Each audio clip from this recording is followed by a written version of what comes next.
back, and if you're joining us right now, we're getting our first conversation for this morning started. And as we said before the break, we are discussing this year's Children's Parliament. And joining us for this morning's discussion, we have the Honorable Valerie Woods, who is the Speaker of the House of Representatives. We have Paulette Wade, Monitoring and Evaluation Specialist from UNICEF, and we are also joined via Zoom by Carolyn Trench-Sandiford, who is the President of the Senate. Good morning. Good morning, good morning. Good morning, good morning. Loud and clear. Yep. And ladies, thank you for joining us. We appreciate it, and this is a topic that we love to discuss every single year. But actually, for the benefit of maybe some of our viewers who aren't so familiar, maybe we can just start by talking just about giving a bill background as to what exactly the Children's Parliament is and what it hopes to achieve. Perhaps, Paulette, you could take that one. Yes. While I'm the monitoring and evaluation specialist for UNICEF, today I'm representing the National Steering Committee for the Children's Parliament. And so the general objective of that Children's Parliament is to give an opportunity and a space for children to voice their concerns on issues that are affecting them. One of the premise by which the National Commission for Families and Children was built was on children's participation and making a space for children in decision making. And so we feel that the Children's Parliament, being on the World's Children's Day, demonstrates that commitment from government to give children the space to be able to air their concerns. Yeah, I think it's so important in a time and an age like this that we live in, where children don't often get their voices heard. One, because they're locked up at home most of the time and they just use social media perhaps, but they're not in the classroom setting, sharing their concerns and stuff like that. How much of the conversation within Children's Parliament surrounds those issues that are directly affecting these children, issues that they may be able to connect with the larger picture in terms of national issues? Well, one of the things that the children who were selected were asked to identify were their top two issues that they saw as concern, and they would like for the space to be able to discuss that. The topic that had the highest score was crime and violence. Second by adolescent health, looking at mental health and teenage pregnancy. Wow. So the top was crime and violence, so that will be the focus of the Parliament. And from the government's perspective, what does this sort of initiative sort of represent for this and the importance of involving children in a project like this? Well, it would be from the Parliament's perspective. Parliament, yes, I should say, sorry. Well, this is the second time that Belize is hosting a youth parliament. We call it Children's Parliament.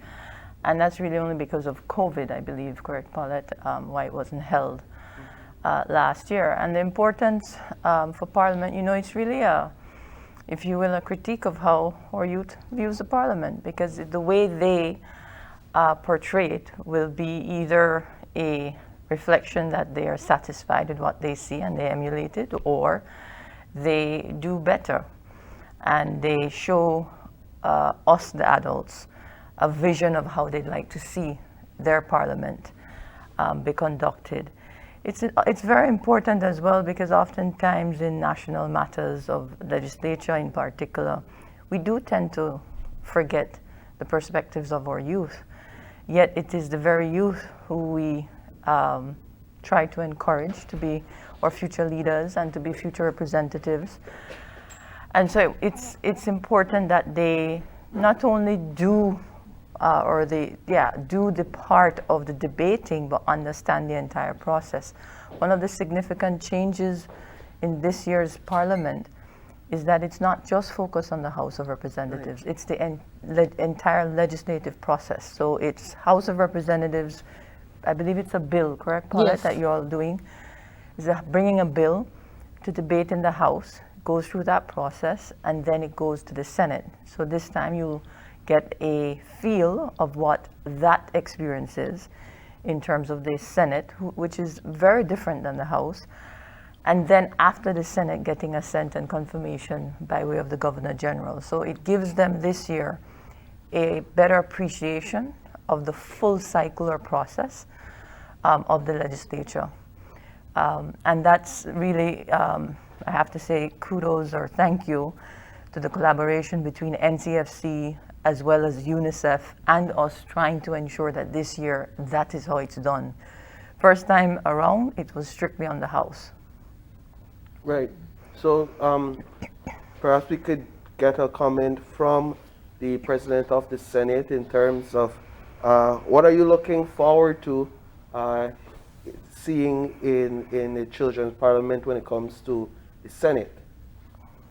Good morning again, and thanks certainly for the opportunity to be here. Madam Speaker, it's great to see you as usual. We tend to be having these virtual meetings. And Paulette, always a pleasure to see you. We don't get to see each other often. But from the Senate's perspective, I think I want to start by congratulating the team for including the Senate this year. As was said previously, the Children's Parliament or the Youth Parliament primarily focused on the House of Representatives.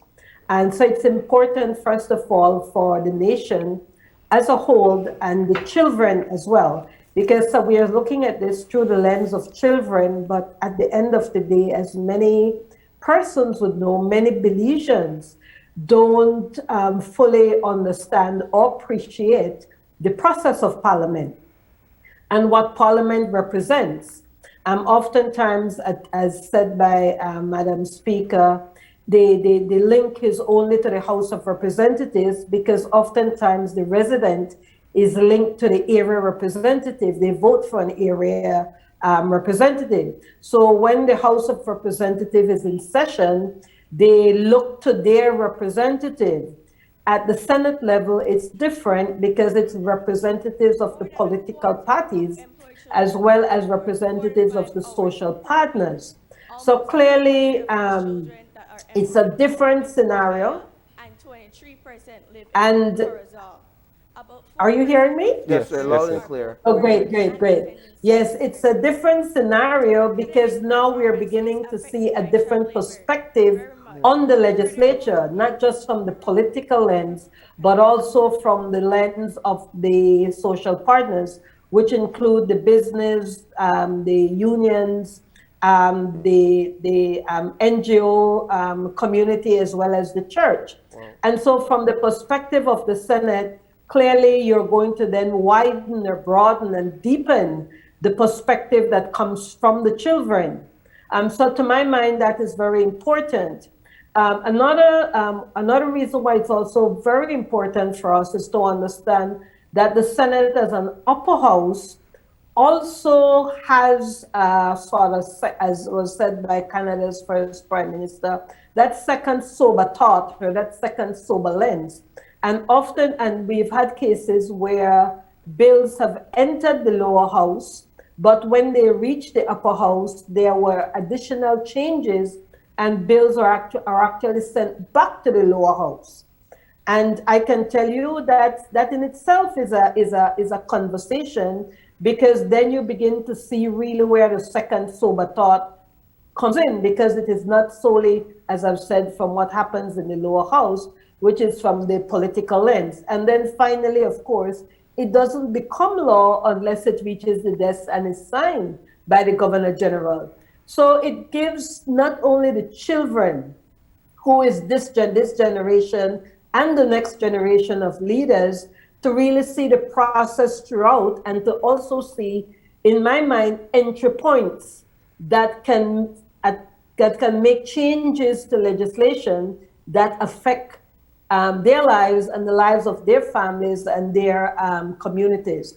So that is that great space, like have been said before. And so from the perspective of the Senate, I am looking forward to seeing that those multiple voices coming from varying perspectives that is going to take the bill through a second, to use the word sober and sound process. And how are the participants selected?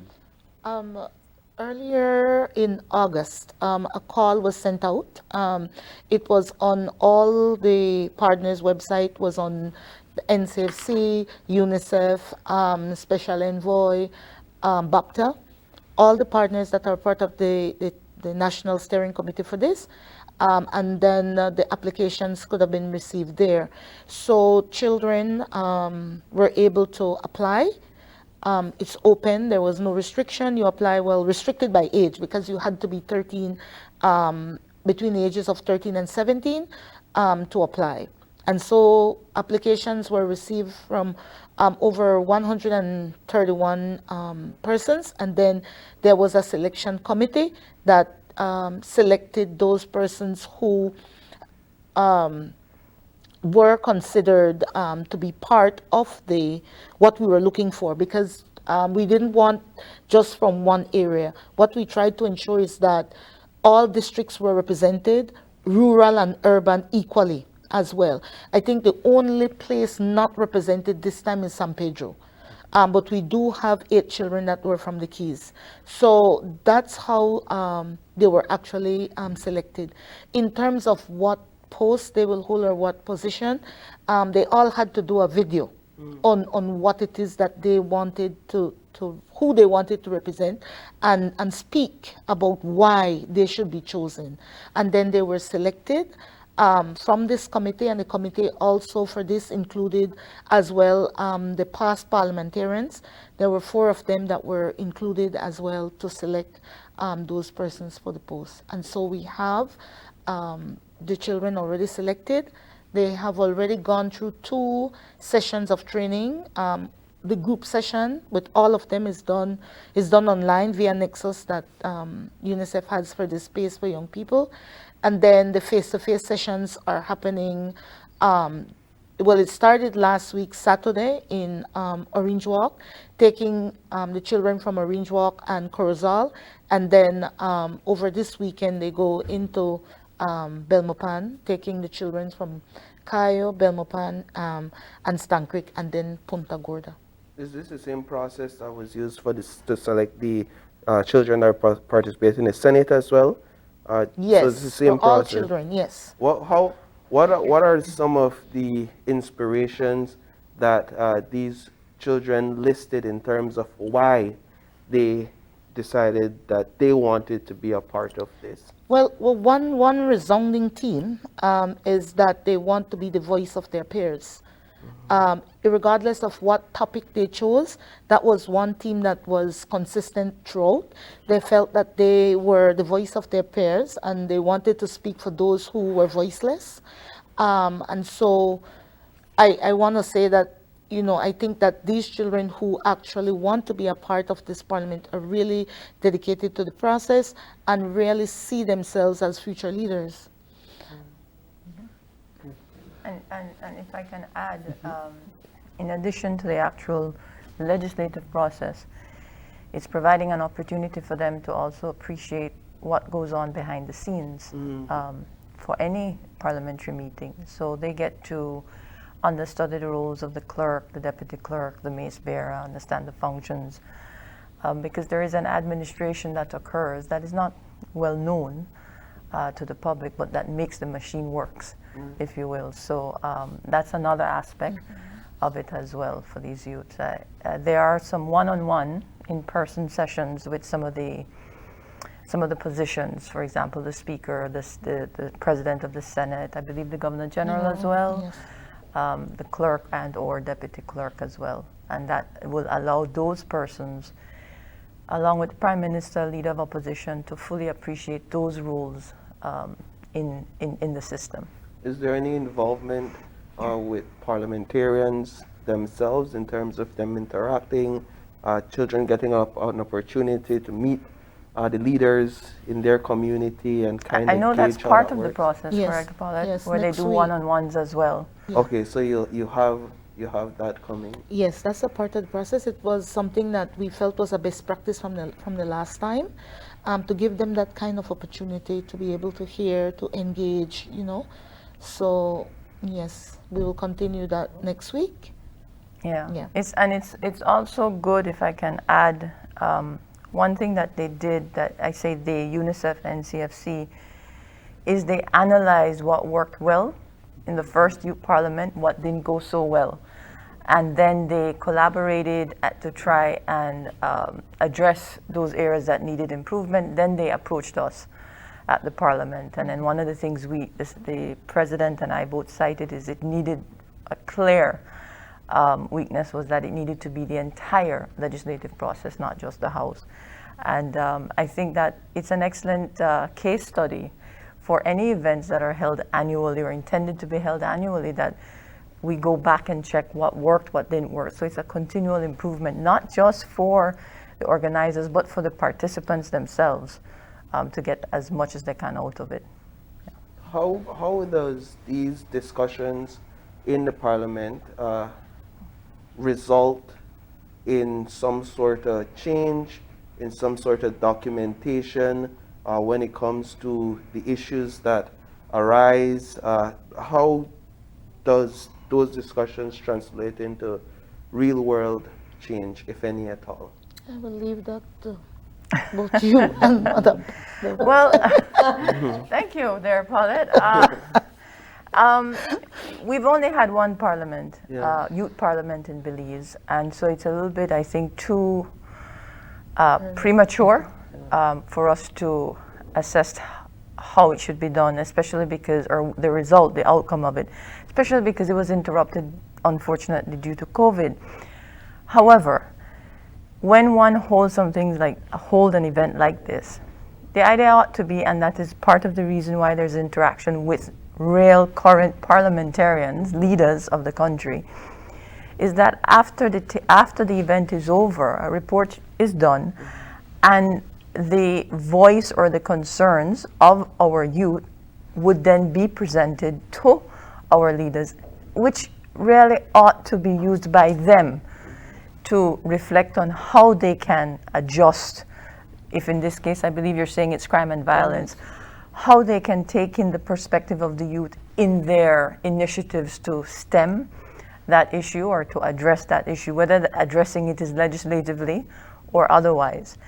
It really is also a moment for leaders to take pause when your youth present a mock parliament with a mock bill, and how they debate it and how they learn to disagree while being respectful, which is something I think stood out in the first youth parliament. Everybody online who watched that commented on the refreshing. Well, I was going to ask, because the parliament is the discussions that happen there in the regular parliament, of course, the parliament discussion, they're lively. But that's in the House. Madam President would readily agree that that's in the House. That is not the discourse But or you're the saying rapport in the Senate. we're seeing something different when it comes to the discussion among the children. Right, and they are telling you what they want to see by the way they are debating it there in the House, and how they are going around, how they are addressing the obvious aspect of it is okay to disagree. We will never get consensus. That would be a rare thing. But in disagreeing, we also can respect one another and bring dignity still to the institution of Parliament. But like I said, the first Parliament was based strictly on the House. I think we can all agree that currently the Senate, Madam President certainly should be able to attest to that and do more on it, in terms of the rapport is very different because the makeup is different, the perspective is different. And I think it's going to be interesting this time around to see how we can get that perspective portrayed to the public as well. President? I will only add to Madam Speaker's words by saying two quick things. One, I think the members of the House, particularly are politicians, and they go to the polls and they represent themselves for their constituents to vote. So I would want to believe that they would take the message that comes out of the Children's Parliament as very important in terms of their legislative role and perhaps for those within the executive. The age groups actually for the Children's Parliament is really saying that they're going to be voting in the next elections. Yeah. And more importantly, as was voiced by Paulette, is that they are representing the voice of the voiceless because their age group can't vote right now, but their age group is going to vote. And so it's important for those members of the both houses to take into consideration the message that they're sending. And I think also if the children have gone to the effort of actually preparing a bill and passing a bill, why not then look at it and see the merits and the value of it in terms of strengthening the delivery of services to young people? Because if what we're hearing from the children, that crime and violence, and now you're talking about a significant amount of young people within that age group. If you're who makes up the majority of our population, we continue to say, if they are citing crime and violence as the #1 issue, then they're saying to the government and they're saying to the legislature that we want this issue to be addressed. And so it's very important that both the executive branch and the legislative branch take that into consideration. I think also one has to be mindful that within the legislature, there is also a role for a private bill. And so it does not necessarily mean that this bill has to come from the executive. This bill can also come from another member, either in either house, the House of Representatives or the Senate. They can take a look at this bill and see what is within this bill that can add value to what already exists. And as was said, take it and then go run with it, because this is an extraordinary amount of effort that has been put in by the collaboration between UNICEF, the NFC, and the Parliament.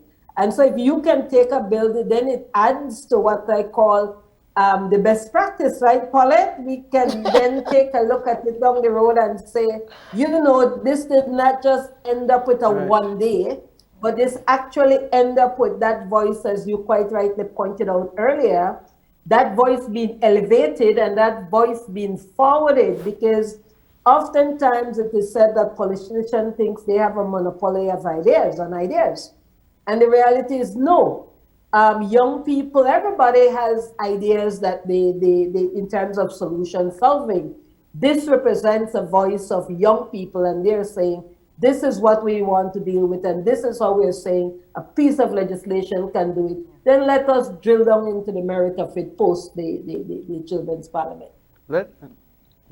And have you gotten feedback from the participants in relation to perhaps what their view is of the practices that we do see in Parliament? Well, Gavin, I should be getting that Thursday. Yes. And I'm looking forward to it. Obviously, these youth would have been maybe, 10 or thereabouts the last time that the youth parliament was held.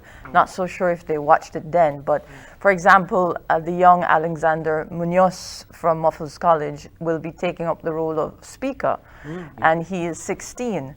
So it would have been in his freshman year, perhaps, that he tuned in to the first youth parliament, and perhaps have tuned into real parliamentary discussions since then. And I'm looking forward to see if he's done the same with this new parliament and to get his critique. It's so, we can never forget that whatever legislation currently, real legislation that comes before the House and the Senate, the impact is on generations to come. And these youth, by doing this, these children putting a mock bill, and I believe it will be about crime and violence, they're telling you, they're speaking to you and geographically representative as well, what it is that they're not seeing being done.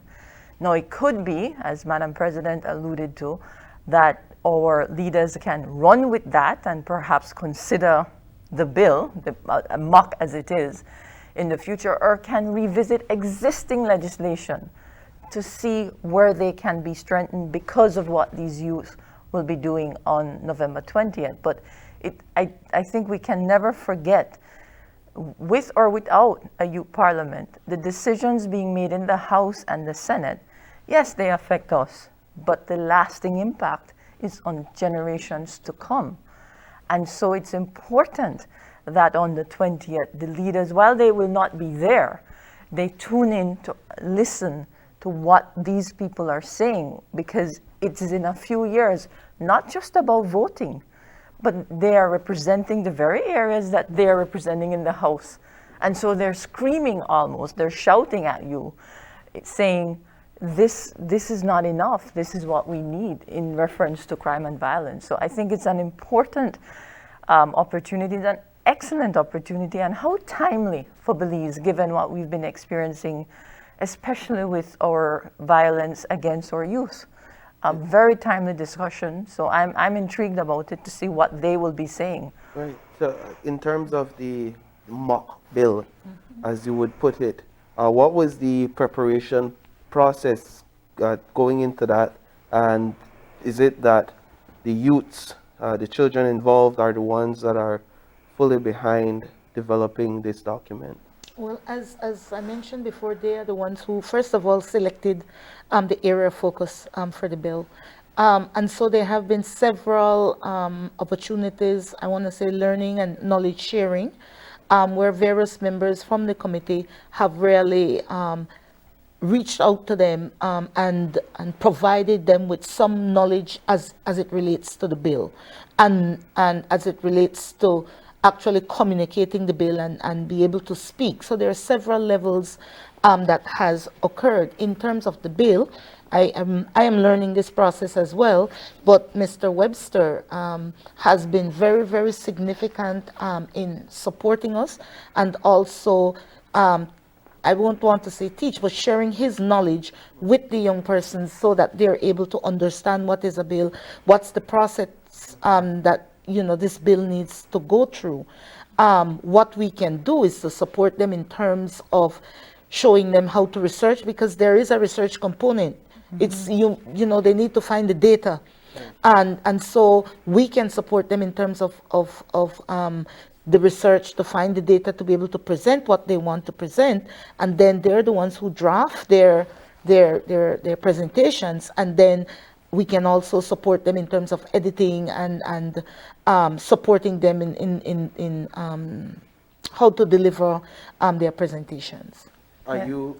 I was just going to clarify, it's the Office of the Clerk that Paulette is referring to in terms of the assistants. And I do believe they had touched base also with the Office of the Attorney General, because that's really how bills are even, and motions are even presented. They get drafted by legal personnel, and it's the parliamentarians then that get to debate what has been put there before you.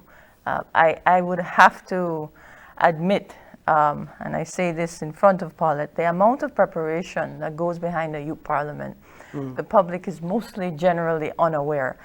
But what these 12 to 17-year-olds go through, the amount of pre-planning, the training, the preparation, the appreciation of standing orders, learning what words mean, when they can stand up, or on what point of order they can stand up. What does it mean when a bill falls to the floor? What does it mean if it doesn't fall to the floor? The process, as we said earlier, to get the confirmation after it goes through the Senate. And to also provide the examples to them that in this new parliament that we have, the Senate has sent bills back to the House with corrections. And that's a good thing. It doesn't delay democracy, it actually improves it from my perspective. So it's the amount of work that the UNICEF and the NCF team, the steering committee, presented to us when we met with them has a lot to be applauded. I don't think we get to appreciate that. And keep in mind, it's 12 to 17-year-olds. You're talking either primary and high school that is doing this. It's quite incredible and should be applauded at every time, because it's really what we've been clamoring for. We want our young people to view Parliament in a certain way, to be able to say, you know, it's good to be a doctor and a lawyer and a business person, but hey, it's okay to be a parliamentarian too. And this is why you can aspire to that. But also positions behind the scene. They are very responsible positions. The office of the clerk, the role that the parliamentary officers play. These are positions that we don't talk about because we don't know much about it. And the process that the organizers have gone through has allowed a significant group of our youth across the country to get very familiar and intimate with that. The leader of the opposition and the prime minister, who are we looking at, who are identified? Oh, I don't know those names. I don't know them either. Okay. The session will be this evening, when those persons will be identified to the group. Because the training, because we have to do it virtual, has to be after school, and so it's from 4 to 6. So it's and the last session went from 4 to almost 7. So it's just to show the commitment. But I can share those names with you after this evening. And Madam President, perhaps you can also speak just a little bit more about, now that the Senate has been added as a component to the Parliament, the preparation side of that. What was the involvement to prepare those participants to engage in that sort of a discussion, or in that sort of process, I should say? Well, I think I would first have to say I am just engaging with the participants at this point in time. I have mostly been engaging with the organizing committee. And that is simply because at the onset, the Parliament, as the Children's Parliament, as was said earlier, initially the tradition was only for the House of Representatives. So that in itself already had a team organized to go that route. So with the Senate, this represents an added component to it. So what I have been doing is providing as much information as I can as it relates to, say, the standing orders of the Senate, which, while having some commonalities with the that of the House, is different because, again, like I said, because of the nature of the Senate. But I think as important, what is also coming out of this is that the appreciation that the Senate itself is no longer what we would call the rubber stamp. I think for traditionally and for historically, the Senate has continued to had this concept that it was simply a rubber stamp to the House of Representatives. I think out of this, what we have been putting forward is that it is no longer a rubber stamp, but in reality, as Madam Speaker indicated, we've had bills that have been sent back and we have bills that are still in committee that is still having what we call the added value of the varying perspectives. So that is what we're trying to get out of this, this as well. So this week, I think I will be having my conversations with the president, the person who is supposed to be the president of the Senate, who I welcome. I've seen her video, and I'm very, very intrigued and impressed by what I see. I think she comes from Coruscant, if I'm not mistaken. Her name is Miss Roches. And so I'm looking forward to that. And I think after this week, I will be able to respond in terms of what that full interaction would have been. And we are quickly running out of time, but I did actually want to ask this in terms of what we'll be seeing in terms of the participants and representation from all. We spoke about representation from different parts of the country, but one area in which Belize has had some criticism is that we don't have enough women represented in I was politics. waiting for it. Yes, I was and then we waiting have for the we have question. our panel is all female, and so I think it was the question was just begging to be Yes, asked. yes. Is that so? So apart from the geographical factors, what those were there? Those were other. I would imagine things like gender and support were those also taken into account in the selection process. Yes, it was, and it did come up in the meetings when we met. We specifically asked that there be an effort to improve on the gender representation in both House and Senate. Listen, our reality is that we're dismal. The House is 4 of 31 elected representatives are women. In the Senate, they're doing a much better job. It is 4 of appointed 13. So in terms of percentage, they are doing a lot better. I believe they're at the 30%. But the reality is that we're not there in Belize. However, the Parliament, as it did in the first go-round, as I recall, did do a good job of gender representation in envisioning how we'd like to see our Parliament. Let's not forget, our population is 50-50 pretty much with male, female. And your Parliament, being the people's house, the representation of the people, should attempt to reflect that. That can only be done with more women putting their names on ballots and people throughout the country voting for them. So if we have more youth parliaments showing that, then it reflects what can be, and hopefully in years to come, sooner rather than later, we'll see that better represented. But I very much appreciate the efforts, Gavin and Paul of the steering committee to show better gender representation. It won't be equal. It won't be 50-50. Absolutely. Yeah. No, actually, we had more girls actually Yes. applying, so we Well, had that to was put an extra. Yes. Which is Again, but it's which may be an indication Thank of you. the future. Thank you, madam. The future may be female. Yes, the males. We had less males, so we had to go Yes. the extra effort to go back. That's a nice problem to have. And to find more And I males. think also in terms of the 2 top issues that came out, I think primary violence and adolescent health and teenage pregnancy. I think those are the issues that women advocates particularly like to say we need to hear more of in Parliament. And when you tend to have a more male-dominated Parliament, we don't tend to hear a lot of those issues that really resonate with women and young people. So I think that in itself is good. But I also want to add to what Madam Speaker said, in that if you're envisaging a Parliament where there is parity, this is the opportunity for us to show it, because at the end of the day, it is often said that if you don't see something, then how can you aspire for it? Yeah. How can you believe in it? And that has always been the issue where it comes to women in Parliament, that we don't get to hear the stories of the great Madam Liz, for example, as to what was her contribution to this country. Our national heroes are still only 2 men.